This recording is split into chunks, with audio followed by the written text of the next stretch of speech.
Madalas ba kayong nakakaranas ng mahapdi at tila gumuguhit na sakit sa inyong sikmura?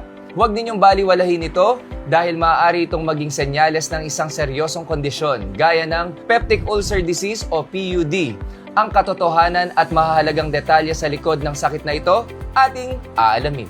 Katulad ng peptic ulcer disease, ang gastroesophageal reflux disease o GERD ay isa rin sa mga pangunahing sakit sa sikmura na madalas nating nararanasan. Paano nga ba natin malalaman kung GERD na ang umaatake sa ating katawan at ano ang mga wastong hakbang para ito ay mapigilan? Ang mga kasagutan tutuklasin natin sa tulong ng isang medical expert. At ang inyong mga katanungan tungkol sa gamot, tamang paggamit nito at iba pang issue kaugnay ng kalusugan ating sasagutin. Abangan sa Doc Truba ngayong linggo, 7:30 ng umaga. Dito lamang yan sa IBC TV 13.